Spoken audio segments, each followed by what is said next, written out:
မင်္ဂလာပါခင်ဗျာကျွန်တော်ဒီနေ့ပြောပြပေးမယ့်အကြောင်းအရာလေးကတော့မြောက်ကိုရီးယားနိုင်ငံဟာဘာကြောင့်နျူကလ িয়ার လက်နက်တွေကိုခဏထုတ်ပြနေရတဲ့အကြောင်းရင်းတစ်ခုနဲ့စတင်လိုက်ရအောင်ပါအရင်ဆုံးမပြောခင်လေးမှာကိုရီးယားနိုင်ငံလက်မှတ်အကြောင်းလေးနဲ့ပြောကြရအောင်ကိုရီးယားနိုင်ငံကိုဂျပန်တွေကကျူးကျော်သိမ်းပိုက်ခဲ့ရမှ35နှစ်ကြာအုပ်ချုပ်ခဲ့ပြီး1945မှာတော့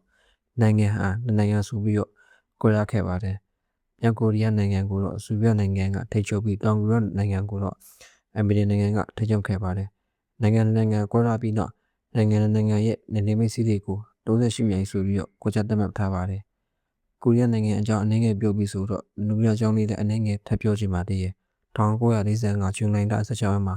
အမေရိကန်ဟာတကမ္ဘာလုံးမှာမာဆိုနျူကလ িয়ার ကိုစတင်ထုတ်လုပ်နိုင်ခဲ့ပါတယ်နျူကလ িয়ার ထုတ်လုပ်တာမကြပါဘူးအမေရိကန်ကပညာချက်ချင်းပြလိုက်ပါတယ်အဲ့ဒါကတော့ဂျပန်မြို့တော်တွေဖြစ်တဲ့ဟီရိုရှီးမားနဲ့နာဂါဆာကီမြို့နှစ်မြို့ကို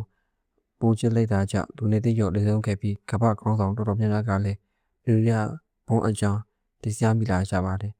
နျူကလ িয়ার ဘုံဟူ၍အမျိုးသားနဲ့မျိုးခွဲခြားထားပါတယ်ပထမအမျိုးသားကတော့ဖြစ်ရှင်ဖြစ်ပြီးတော့ဒုတိယအမျိုးသားကတော့ဖက်ရှင်ဆိုပြီးတော့သတ်မှတ်ထားပါတယ်နျူကလ িয়ার လက်နက်ပိုင်ဆိုင်ထားတဲ့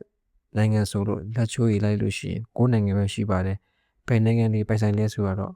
မပြောပြတော့ပါဘူးမြောက်ကိုရီးယားနိုင်ငံအကြောင်းနဲ့ပဲပြန်သွားရအောင်မြောက်ကိုရီးယားဟာနျူကလ িয়ার လက်နက်ထုတ်လုပ်နေရတာဟာအဓိကအဖြစ်လုံခြုံရေးအာဏာတည်တံ့ရေးနဲ့နိုင်ငံရေးဖိအားကိုကာကွယ်ရန်ဆိုတဲ့အချက်တွေဖြစ်ပါတယ်ပထမတစ်ခုလုံခြုံရေးအကြောင်းလေးပြောရအောင်ပါမြောက်ကိုရီးယားနိုင်ငံအမေရိကန်နဲ့တောင်ကိုရီးယားစီးအတူတူလေ့ကျင့်နေတာကိုသူ့နိုင်ငံအတွက်အန်ရတစ်ခုနေမြင်နေပါတယ်ဤရဲ့ဗနီဇွဲလားနိုင်ငံတွေဟာနျူကလ িয়ার မရှိလို့အမေရိကန်နိုင်ငံရဲ့လက်ခံခံရမှုကိုတက်ကက်သာယူရကြောင်းဆိုထားပါတယ်နျူကလ িয়ার ရှိရင်မတည့်ရဘူးဆိုပြီးမြောက်ကိုရီးယားနိုင်ငံခေါင်းဆောင်ဖြစ်တဲ့ကင်ဂျုံအန်ရဲ့အစီအစဉ်မှာလည်းခံယူထားပါတယ်ဒုတိယအချက်ကတော့ကင်ဂျုံအန်သူ့နိုင်ငံအတွက်အာဏာတည်မြဲဆိုပြီးတော့ဖြစ်ပါတယ်တတိယတစ်ခုကတော့နိုင်ငံရဲ့ဖိအားဖြစ်ပြီးအဲ့ဒါကကြတော့2018 2019ဒေါ်နယ်ထရန့်နဲ့ကင်ဂျုံအန်တို့တွေ့ဆုံခဲ့တာတွေဟာ